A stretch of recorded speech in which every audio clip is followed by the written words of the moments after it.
Salut à tous et bienvenue dans ce deuxième épisode de Weedit Autonomie. Aujourd'hui, on va aborder un sujet particulièrement important à mes yeux, puisqu'il s'agit d'un sujet clé de la transition écologique, mais aussi et surtout un sujet particulièrement critique pour votre santé et celle de vos enfants. On va parler de l'alimentation. On va mettre de côté la partie surconsommation de viande, la partie produits transformés néfastes pour votre santé, et on va se concentrer sur les végétaux, sur vos fruits et vos légumes.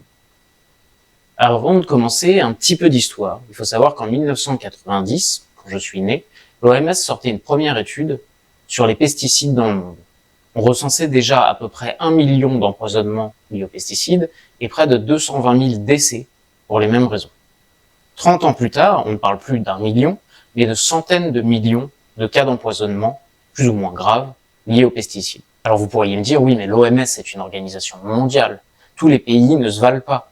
Nous, en France et en Europe, on a des normes qui nous protègent et on doit trouver une qualité supérieure à d'autres régions du monde.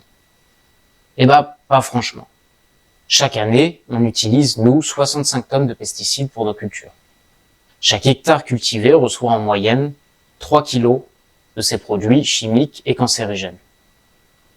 On enrobe nos graines de maïs dans des produits chimiques.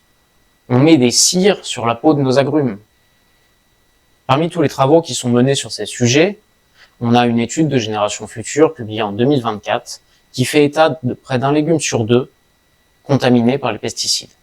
Pour les fruits, on est à plus de 70% et selon les variétés, des fois à 90-95% sur l'agriculture non biologique. Tous ces fruits et légumes que vous mettez dans vos assiettes, que vous mettez dans l'assiette de vos enfants, qu'on retrouve en supermarché et qui sont régulièrement rappelés, comme les oranges en septembre, comme des citrons et des melons cet été, parce que les normes européennes ne sont pas respectées, et ben ces produits apportent non seulement des cancers, des perturbateurs endocriniens, baissent notre fertilité, mais également ils ont des conséquences dramatiques sur la biodiversité. On choisit de propager ces pesticides parce qu'on veut se débarrasser de tous les rongeurs, de tous les nuisibles qui viennent abîmer nos récoltes. Mais sans insectes, on se débarrasse aussi des abeilles. Ces abeilles qui sont essentielles à la pollinisation. Sans abeilles, on a beaucoup moins de légumes, on a beaucoup moins de fruits. Si on n'a plus les rongeurs, ces petites souris, ces petits mulots qui venaient manger les tiques, et ben les tiques se propagent sur les cultures et quand vous vous baladez sur une randonnée du dimanche, et ben vous vous retrouvez à avoir beaucoup plus de risques de piqûres et un retour en ce moment de la maladie de Lyme. Et donc, chaque intervention que l'homme fait pour protéger les cultures va avoir un effet non seulement néfaste sur notre santé, sur la biodiversité et donc sur tout notre environnement. Une fois qu'on a fait ça, on a fait le plus facile. On s'est contenté d'énoncer une vérité documentée depuis des années et bien connue de tous. Mais aujourd'hui, nos agriculteurs, ils ne font pas le choix de s'empoisonner et de vous empoisonner par la suite par plaisir. Ils le font parce que l'utilisation de pesticides permet de meilleurs rendements, permet également des produits moins chers et donc privilégiés par les grandes surfaces. Aujourd'hui, dans cette vidéo, on va essayer d'aborder ensemble les sujets qui, dans notre alimentation à nous, dans les changements que nous avons faits, nous ont aidés à nous diriger de notre point de vue vers une consommation des légumes plus responsable. Alors de notre côté, on est loin d'être irréprochable sur ce sujet et on a essayé de travailler selon 3 axes. C'est ce qui nous semble, de notre point de vue, le plus pertinent et qui pourrait correspondre à la situation d'un peu tout le monde. La première chose, c'est si vous faites vos courses au supermarché, comme c'est notre cas une partie du temps, et ben plutôt que d'acheter des produits qui proviennent de n'importe où et qui ne répondent pas aux normes européennes, et ben on a choisi de se concentrer sur uniquement des produits de saison, des produits locaux et des produits bio. Forcément, selon les enseignes dans lesquelles on fait les courses, et ben il y a un décalage. On peut être entre 50 et 80% de surcoût sur ces produits-là. Alors, 80% de surcoût, ça paraît énorme, mais le budget fruits et légumes sur un panier moyen, il est environ à 16%. Donc quand vous faites un 80% ou un 50% de surcoût, et ben en fait ça revient à 5, 10, maximum 15 euros sur un panier de 100 euros pour l'ensemble de vos courses. Ça reste beaucoup. ça reste un budget. Mais c'est un budget de 10 € à mettre en face de tout ce que vous allez gagner sur votre santé, sur celle de vos enfants. Donc de notre point de vue, c'est une première action simple d'un point de vue logistique, mais qui entraîne un surcoût.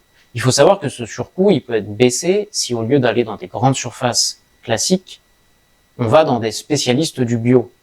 À ce moment-là, le bio chez les spécialistes du bio est moins cher que le bio en grande surface. Environ 30% moins cher. Donc on disait un surcoût de 10 €, on peut se retrouver avec un surcoût de 7 €.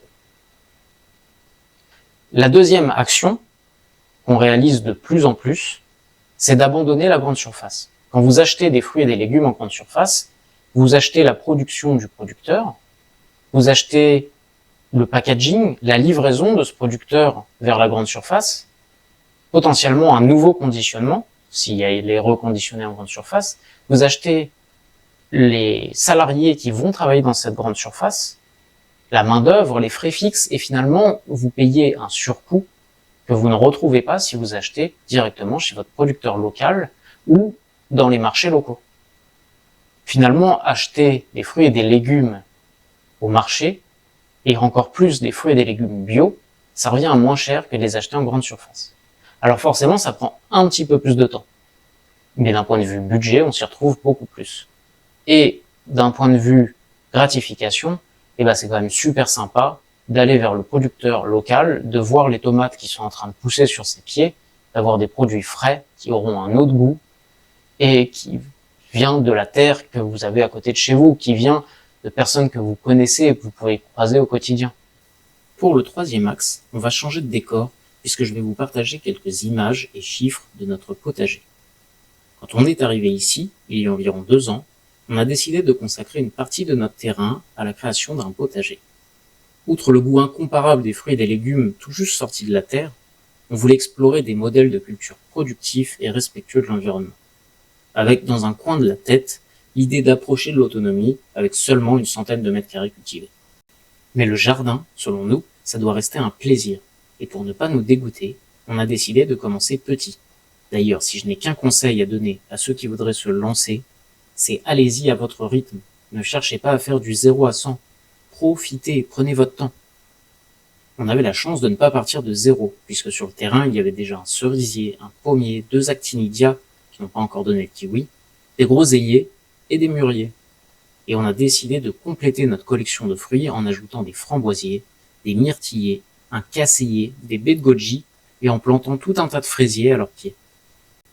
Pour les légumes, on a fait un premier été avec tomates, poivrons, aubergines, qu'on a remplacé en automne par des salades et des choux principalement.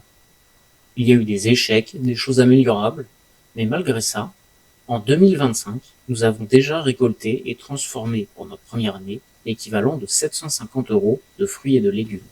Alors bien sûr, une grande partie de ces produits n'auraient pas forcément été achetés en grande surface. On n'a jamais mangé autant de sorbets cerises ou de compotes que cette année. Mais néanmoins, le fait d'avoir cultivé chez nous ces fruits et ces légumes a augmenté notre pouvoir d'achat et baissé notre coût en fruits et légumes pendant les courses. Mais ce n'est que le début, c'était notre première année au potager, et ça nous a tellement motivés qu'on a envie d'aller beaucoup plus loin. On a déjà préparé une petite rivière entourée d'herbes aromatiques, thym, romarin, tagette, sauge, mélisse, etc. De quoi agrémenter tous nos repas en produits du jardin. On a également pour projet de créer un jardin-forêt. On a donc décidé de planter à l'abri de la haie des arbres fruitiers, figuiers, abricotiers, pêchers, et au pied de ces arbres fruitiers qui resteront de petite taille, de planter des arbustes fruitiers, framboisiers, baies de mai, etc. On a décidé de créer un nouveau bac avec des légumes perpétuels, oignons, ail, poireaux, des variétés rustiques et persistantes qui reviendront d'année en année et qui produiront sans énorme travail de notre part. Enfin, dans le dernier espace du jardin qui n'est pas séparé du voisin par une haie, nous avons décidé de créer une haie comestible. Une haie essentiellement constituée d'arbres dont on pourra manger les baies. Et gumi du Japon, néflier du Japon, le yuzu, le citranchois de Thomasville, des agrumes rustiques permettant de produire des fruits et ne perdant jamais leurs feuilles. Le message que l'on voulait passer avec ce troisième axe, c'est ne sous-estimez pas tout ce que vous pouvez produire sur une petite surface, et sans investissement temps ou argent trop conséquent. Et quel plaisir de travailler le bois pour aménager nos zones de plantation. Quel plaisir d'entendre les oiseaux qui viennent boire dans la rivière avant de se régaler des cerises trop hautes pour être attrapées. Quel plaisir de voir grenouilles et salamandres dans notre petite mare, ou même de sentir les parfums de jasmin et de lavande. Ce potager, ce n'est pas que du goût, c'est un plaisir pour tous les sens, et il fait vraiment du bien à la tête.